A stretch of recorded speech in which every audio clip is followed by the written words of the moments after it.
Hi friends, എല്ലാവർക്കും ഇന്ന് പുതിയൊരു വീഡിയോയിലേക്ക് സ്വാഗതം. ഇന്ന് ഞാനൊരു സ്റ്റഡി വീഡിയോ ആണ് ഇട്ടേക്കുന്നത്. HSI ഫിസിക്കൽ സയൻസിൻ്റെ ഫിസിക്സ് നോട്ടാണ് ഇന്ന് ഞാൻ ഇട്ടിരിക്കുന്നത്. എനിക്ക് പഠിച്ച് ഞാൻ തുടങ്ങിയപ്പോൾ വളരെ ഷോർട്ടാക്കിയിട്ട് വാലിഡ് പോയിൻറ്റ്സൊക്കെ വെച്ചിട്ട് ഉള്ള ഒരു നോട്ടാണ്. അപ്പോൾ നമുക്ക് ഒരുമിച്ച് പഠിച്ച് നേടാം. നമുക്ക് സ്റ്റാർട്ട് ചെയ്താലോ? അപ്പോൾ നമ്മൾ മോഷനെ കുറിച്ചിട്ടാണ് ആദ്യം നമ്മൾ പറയണത്. മോഷൻ എന്ന് പറഞ്ഞാൽ എന്താണ്? ഒരു വസ്തുവിൻ്റെ സ്ഥാനം സമയത്തിനനുസരിച്ച് മാറുന്നതിനെയാണ് നമ്മൾ ചലനം എന്ന് പറയുന്നത്. അപ്പോൾ ചലനം ഒരു വസ്തുവിനെ ആധാരമാക്കിയിട്ടാണ് നമ്മളൊരു വസ്തു ചലിക്കുകയാണോ അല്ലയോ എന്ന് പറയാൻ പറ്റുള്ളൂ. അപ്പോൾ ഏത് വസ്തുവിനെയാണോ നമ്മൾ അവലംബിക്കുന്നത് ആ വസ്തുവിനെ അവലംബക വസ്തു, ഫ്രെയിം ഓഫ് റെഫറൻസ് എന്ന് പറയുന്നു. ഇനി ഒരു വസ്തു സഞ്ചരിച്ച പാതയുടെ നീളം എന്ന് പറയുന്നത് ദൂരമാണ്, ഡിസ്റ്റൻസ്. അതിൻ്റെ യൂണിറ്റ് മീറ്ററാണ്. ഒരു വസ്തുവിൻ്റെ ആദ്യ സ്ഥാനവും അവസാന സ്ഥാനവും തമ്മിലുള്ള ദൂരമാണ് സ്ഥാനാന്തരം, ഡിസ്പ്ലേസ്മെൻറ്റ്. അതിൻ്റെയും യൂണിറ്റ് മീറ്റർ തന്നെയാണ്. പക്ഷേ ദൂരം ഒരു അദിശ അളവാണെങ്കിൽ സ്ഥാനാന്തരം ഒരു സദിശ അളവാണ്. നമ്മളത് എപ്പോഴും ദിശയോട് ചേർത്താണ് സ്ഥാനാന്തരം പറയാം.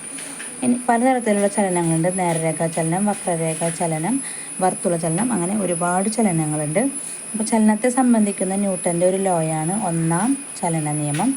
ഒരു ബാഹ്യബലത്തിൻ്റെ അഭാവത്തിൽ വസ്തുക്കൾ അവയുടെ നിശ്ചലാവസ്ഥയിലോ നേർരേഖയിലുള്ള സമചലനത്തിലോ തുടർന്നുകൊണ്ടിരിക്കും. ആ വസ്തുവിലൊരു ബലം പ്രയോഗിക്കുമ്പോൾ മാത്രമാണ് അത് അനങ്ങുള്ളൂ. ഇനി ഈ ആദ്യത്തെ ഒന്നാം ചലന നിയമം വെച്ചിട്ട് നമുക്കതിൻ്റെ ആക്കം കണ്ടുപിടിക്കാൻ പറ്റും. ചലിച്ചുകൊണ്ടിരിക്കുന്ന ഒരു വസ്തുവിൻ്റെ മാസിൻ്റെയും അതിൻ്റെ പ്രവേഗത്തിൻ്റെയും ഗുണനഫലമാണ് നമ്മൾ ആക്കം എന്ന് പറയുന്നത്. P = mv. m എന്ന് വെച്ച് കഴിഞ്ഞാൽ മാസ്, v എന്ന് വെച്ച് കഴിഞ്ഞാൽ പ്രവേഗം, വെലോസിറ്റി.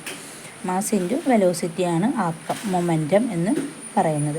ഇനി ഒന്നാം ചലന നിയമത്തിൽ നിന്ന് നമുക്ക് കിട്ടിയിട്ടുള്ള വേറൊരു ഇതാണ് ജഡത്വം. ജഡത്വം വെച്ചിട്ടാണ് നമ്മൾ ഒന്നാം ചലന നിയമം പറയുന്നത് തന്നെ.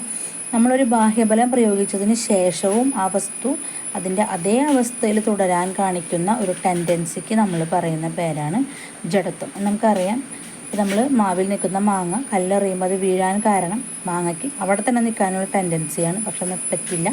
അതുകൊണ്ട് ഗുരുത്വാകർഷണം മൂലം അത് താഴോട്ട് വീഴാണ് ചെയ്യുന്നത്. ഇനി ന്യൂട്ടൻ്റെ രണ്ടാമത്തെ ചലന നിയമം എന്തിനെക്കുറിച്ചാണ് പറയുന്നത്? ഒരു വസ്തുവിനുണ്ടാകുന്ന ആക്ക വ്യത്യാസത്തിൻ്റെ നിരക്ക് ആ വസ്തുവിൽ പ്രയോഗിക്കപ്പെടുന്ന ബലത്തിന് നേരനുപാതത്തിലും അതിൻ്റെ ദിശ പ്രയോഗിക്കപ്പെടുന്ന ബലത്തിൻ്റെ അതേ ദിശയിലുമായിരിക്കും. രണ്ടും ഡയറക്റ്റ്ലി പ്രപ്പോർഷണലാണെന്നാണ് ഉദ്ദേശിച്ചത്. അതേ ദിശയിൽ തന്നെയായിരിക്കും അതുണ്ടാവുക. ഇനി അതിൽ നിന്ന് നമുക്ക് ഫോഴ്സിൻ്റെ ഇക്വേഷൻ കിട്ടും. F = ma. m എന്ന് വെച്ച് കഴിഞ്ഞാൽ മാസാണ്, a എന്ന് വെച്ച് കഴിഞ്ഞാൽ ആക്സിലറേഷനാണ്. യൂണിറ്റ് അതിൻ്റെ kilogram metre per second square ആണ്.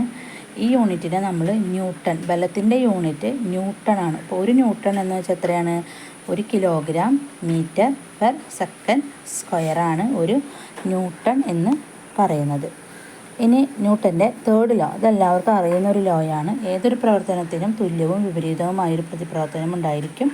ഇത് രണ്ടും തുല്യമായിരിക്കും. രണ്ടും വേറെ വേറെ വസ്തുക്കളിലുള്ളതുകൊണ്ട് തന്നെ ഈ ബലങ്ങൾ ഒരിക്കലും റദ്ദ് ചെയ്യപ്പെട്ട് പോകില്ല. അത് നമുക്കറിയാം അല്ലേ? There is an equal and opposite reaction for every action. എല്ലാ ആക്ഷനും ഒരു ഈക്വൽ ആൻഡ് ഓപ്പോസിറ്റ് റിയാക്ഷൻ ഉണ്ടായിരിക്കും. അപ്പോൾ ഇതിൽ നമ്മൾ പഠിച്ച രണ്ട് ഇമ്പോർട്ടൻറ്റ് ഇക്വേഷൻസ് എന്ന് പറയുന്നത് F = m, P = mv. Thanks for watching.